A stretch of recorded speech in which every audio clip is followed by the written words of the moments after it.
Hi. So there's this guy on Reddit who's pretty roundly despised. And he's been the subject of some controversy regularly. I don't participate in that, but since I'm on the subreddits all the time, including his, I notice it. And so over the last few days, I've been going through some of his writing, and I've found a few things that have, this is why I always say read everybody and listen to everybody, even if you don't like the way they say things, because sometimes one sentence that somebody says in a book or wherever or in a video will speak to you in just the right way at just the right moment and make something click into place for you.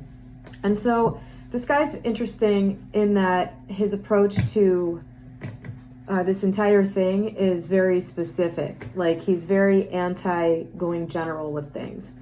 And once again, just like everything else, it seems to me like on Reddit and forums and stuff like that, there seems to be it's like there are two sides all the time. And I don't see a conflict with any of it. Like I was saying in one of my earlier videos, you should go general and go specific. They aren't mutually exclusive. And this guy is very much about the specifics, which up until the kitten thing, my kitten experiment, the last video I made, up until that happened, I have to be honest, I just haven't been that interested in the specifics.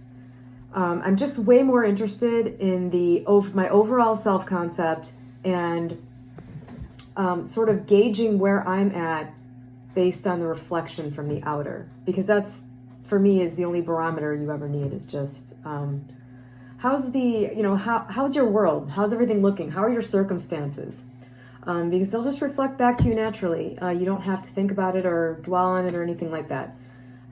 Your relationships will reflect to you where you are in a lot of ways. And so I've been mostly focused on that. Just what's the general, because the general state of your consciousness will be creating all the time on autopilot. So I'm like, let's bang out the big thing before we worry about the little details. But the kitten thing I just did, and it didn't require a lot of time, and all the specific things that I've done, like I've posted here about manifesting a text, and I don't remember what else. I mean, I basically pretty much seem to instantly manifest the coronavirus lockdown with Steve too. These things haven't taken up almost, there's been no concentrated effort, none of that. And so, I don't know, the kitten thing got my mind working. And so, anyway, I want to read part of one of the posts from this guy, and I'll link to the post on my subreddit, which has a link to his. Enter at your own risk there. So what are emotions? Why do luminaries such as Neville emphasize the use of emotions in manifestation? Why does he talk about choosing the emotional feeling state of the wish fulfilled as the key to manifestation? What are emotions? Emotions are basically the way consciousness experiences itself, pure and simple. God can experience himself. God can say, I am, and know what that is, which demonstrates that God can experience himself. When God is all there is, and there is nothing external to God, how can God experience himself except internally? So God's experience of himself is always internal. This is why emotions are purely and will always be an internal experience. We are miniaturized consciousness units. Consciousness is God. This is why it is said that we are made in the image and likeness of God. So like God, we have the ability to experience ourselves. What is that experience called? Emotion. And just like God, emotions are a purely internal phenomenon and experience. Feelings are internal, non-physical, unmanifestable experiences. Consciousness experiences itself by awareness. Consciousness expresses itself through thought. All of manifested creation is an expression of consciousness. Therefore, you can say that consciousness, awareness, or thought creates physical reality. Why are emotions necessary or helpful to manifestation? That's simple. Emotions don't exist in a vacuum. They are a response to something. You don't feel a feeling for no reason. You feel something because of an underlying reason. That underlying reason is basically a thought about something. Usually an emotion arises in response to a thought. The interesting thing is, a thought can arise in response to an emotion. In other words, this can work in reverse too. This is how you can reprogram your subconscious mind willfully. When Neville tells you to sleep in the feeling state of the wish fulfilled, he is only emphasizing the feelings involved. However, when you intensify the feelings, as he implies you should do, you end up intensifying the underlying thought. And what is the underlying thought here?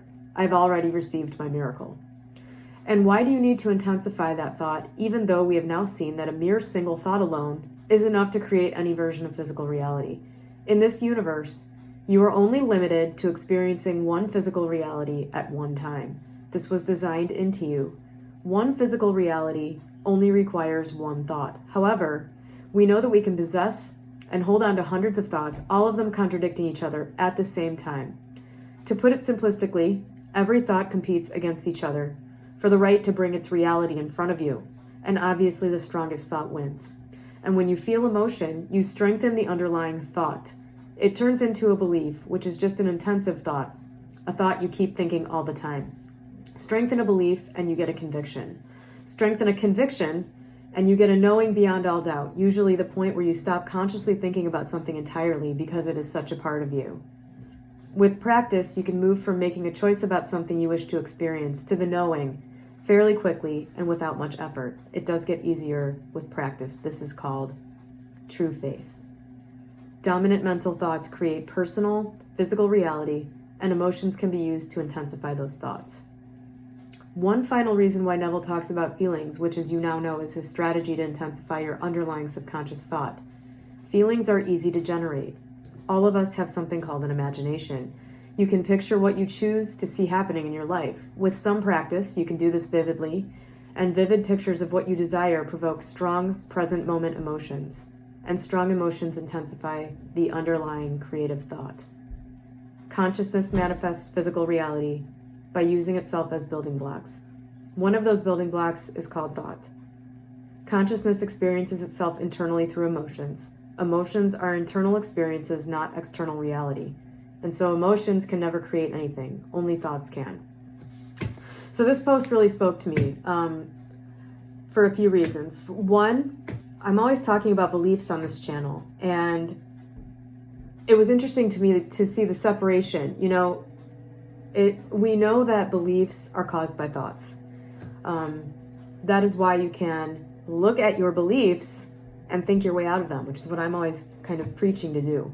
When I want to change a belief, when I can identify that I have a belief that is causing some kind of a painful reality, my personal method for changing it is to figure out where it came from, which for me is just super easy. I almost, unless it's like a pretty broad thing, I can almost always quickly come to an experience or something and sort of remember where it was formed. And then now looking at it from this adult perspective, I can usually just sort of deconstruct it like I'm a lawyer and it's a case. You know what I mean? I can just look at it and go, no, there's a hole, there's a hole, there's a hole. This belief that I drew from this verdict that I drew from this was incorrect. And that's usually all it really takes for me. If it comes up again and again, I just remind myself that I already debunked it. And then I remind myself what the new thing is that I now believe instead. And that's all it really takes for me. So that's been sort of my premise on this channel is, your thoughts create your beliefs. You have to examine all your beliefs, change the beliefs that aren't producing the outer reality that you want, and you will automatically get the things you want. But I found really interesting in this post that the idea that, strong beliefs are convictions and strong convictions are that sense of knowing. I've never really separated those things out before. And I think it's the knowing and the getting good enough at this that you can go from a thought to a knowing quickly. That is how you are able to create these sort of instant things.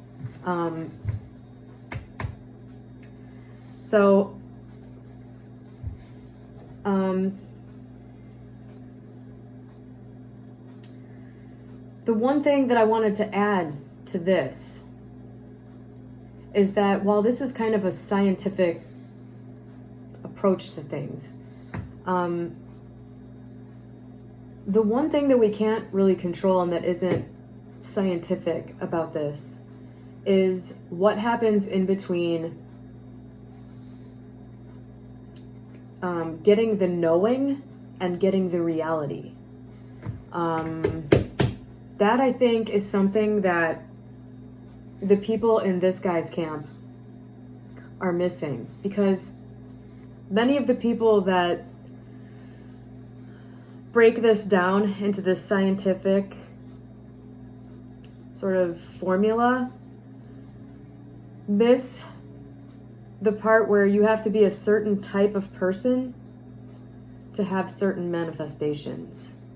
So for me, in December, I had this sense of knowing instantly, which I had the sense of knowing about money the whole time I was working on my business.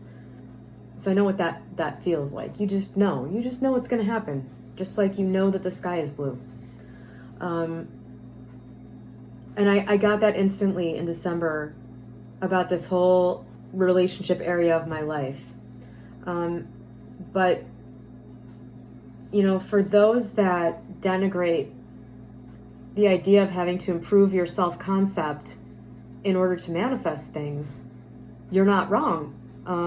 I manifested some pretty impressive stuff while having a terrible self-concept, but I didn't have a terrible self-concept in that area. And, depending on what you want, if it requires you to be a certain type of person, the bridge of incidence is going to include whatever it takes to get you to be that kind of person. And for many of us, what we want requires a drastic improvement to our self-concept. You may be able to believe that you can get a person, and by believing you will get that person. But if you have an issue with your self-concept that's going to prevent you from experiencing that relationship the way you want to, that relationship will quickly end. Or you will be put through the ringers and brought to the point where you can actually have it. So anyway, that's what I wanted to say about that. And I'm going through more of this guy's stuff, so I might have some more stuff from him. He's got a few good things, and I don't know. I hope this interested you.